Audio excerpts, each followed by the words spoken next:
Hello, we are looking at section 5.3 in this little packet that you've been working in. We're going to talk about proving triangles congruent by angle side angle, and angle side. So this first part, you guys can fill out the definitions for. A, B, and C appear in example 1.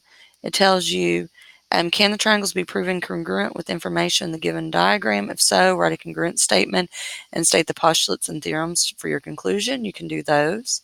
But let me do a few of these proofs with you so that you'll be okay. So it says example 2, proving triangle similar using these two. Angle side angle or angle side. So either way, we need two angles and a side.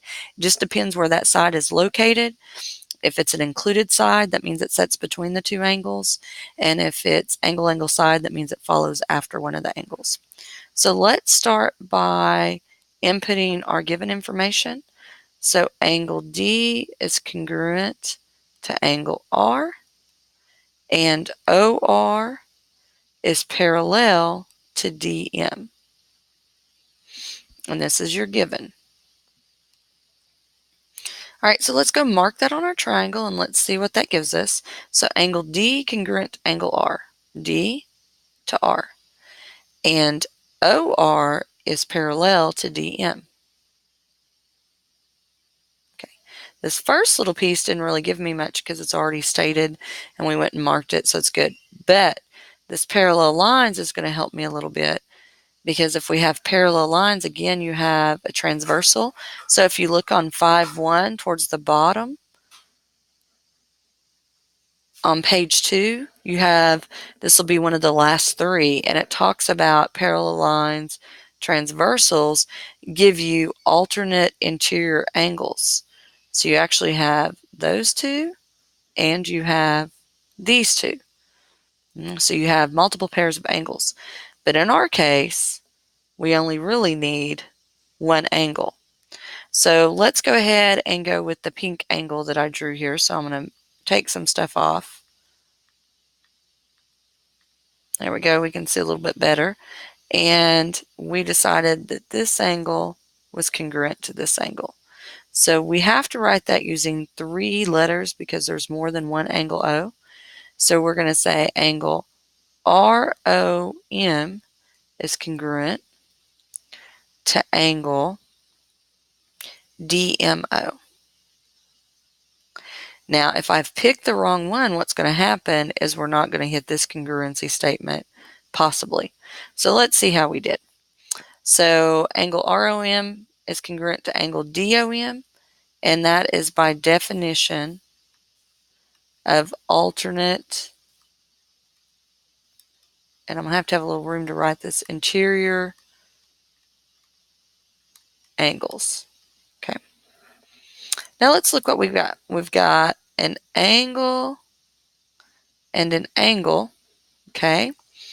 And outside of knowing that OR and DM are parallel, it doesn't really do anything for us. But if you notice, you have a shared side OM between these two triangles. And a shared side is reflexive property. So I can actually say this side is congruent to itself. So we want to say OM is congruent to OM, and that is by reflexive property. And now we have angle side, which is proving triangle congruence. So we're going to take our given statement right here, and we're going to write it down.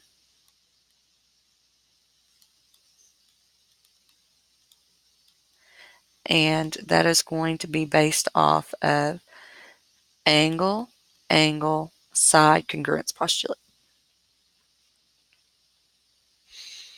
Okay, I don't want to do all the easy ones, so I'm going to let you do 2.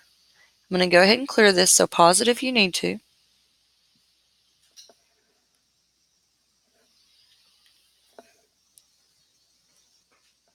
All right, we have some more proofs. I'm on the next page. And so we're just going to take what they give us, we're going to go mark it up, and we're going to see what kind of angles or congruence postulates we're going to use on this. So for this first one, it says given SM is congruent to FH, FS is perpendicular to MJ, HJ is perpendicular to MJ, and FS bisects MJ. Ooh, that's a lot. So they've given you a ton of stuff. Let's just start with the first one and mark it up. SM congruent to FH.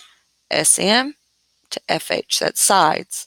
So we put our little congruence marks. We're done with that. Now if FS is perpendicular to MJ, you need to remember perpendicular gives you right angles. So FS is perpendicular to MJ, which means right here I have a little right angle. Okay. And we also know that HJ is perpendicular to MJ. So HJ to MJ, you have another right angle. And if FS, well, let's back up. Let's go do what these right angles. So right here we can say that angle F, I don't know if they have these on separate lines, so I'm going to go ahead and put them on the same. And angle J are right angles. And that is by definition of, and our vocab word is actually a symbol, perpendicular. I don't know if y'all can see this if I write it on off the page. Perpendicular lines. Okay, then we also know that right angles are congruent. So we can say angle F is congruent to angle J. And this is based off of right angle theorem. Okay, I put THM for theorem, guys. All right, next, let's see what we have. FS bisects MJ. So FS bisects MJ, which means it cuts it in half. So there's our two congruent pieces, and since they're not stated, we're going to state them. So MF is congruent to JF, and that is by definition of bisects. So using our vocab word again, they give you some clues along the way. And hopefully we have this proven. So this is a right triangle, this is the hypotenuse, and this is a leg. Now remember, if you're not sure about the hypotenuse leg, this spelled backwards, SSA, okay, is our potty math word. And so that's when we use HL instead. Let's write our proof statement. So triangle MSF is congruent to triangle FHJ. And that is by HL. Remember, this is a theorem. Okay, go ahead and pause so that you can get this down. All right, just moving on down the page to number 3.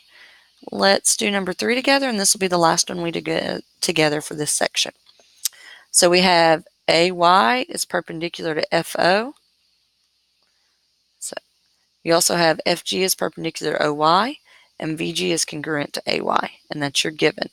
So let's go start marking the first one. If AY is perpendicular to VO, so let's find that. A to Y is perpendicular to V to O. I pointed to the wrong thing. A to Y, V to O. So that makes your right angle right in here on either side. And VG is perpendicular to OY. VG, OY, here is your other right angle. Okay, so we need to go state that angle A and angle G are right angles. The reason I can say that is definition of perpendicular. You can put lines if you want to. Now it says VG is congruent to AY. So VG is congruent to AY. So again, remember the right angle points at its hypotenuse. This is the hypotenuse. This is the hypotenuse. And so we just need either AY or I keep seeing these both look like V's and A's. A to Y, V to A, G to Y, V to G. One of those to be congruent with the other part. So now comes the fun part of seeing if we can figure out something that will make those congruent. Give you a little think time.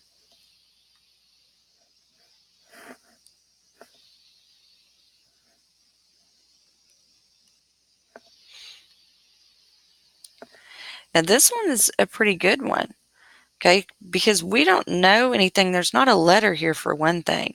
And so I can't really say anything about these two pieces because I don't have the second letter. And then we get into our other piece, which is A to V and G to Y, and I just don't really know anything about those. So that leaves me going to an angle. And so I do notice we have some lines crisscrossing right here, which means we actually have some little vertical angles happening. Okay, and those little angles right there are what's going to allow us to solve. Now, I don't know if they left this point out on purpose, but it's the only way that you are going to be able to prove that these two triangles are congruent with what we've learned so far. And so I'm just going to go ahead and give it a name, YOVG, let's call it H, so that we can write our little statement. There's been some typos in this, so it could be a typo. But we could say A to H to V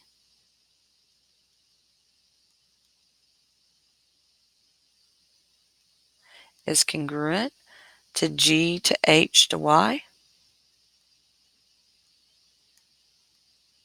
Notice I kept my A and G congruent, my H is congruent, V and Y. And that is based off of definition of vertical angles.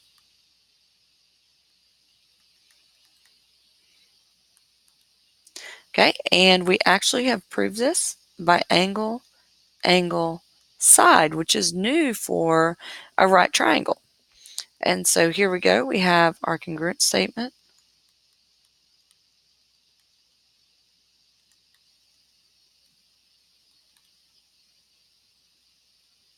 And it's angle, angle, side. Okay, go ahead and pause this so you can get it down. We're done with this video. You should be able to finish out lesson 5.3. There's one page after this that's multiple choice questions. So you should be able to complete on that. And I'll upload a video on 5.5 for you tomorrow.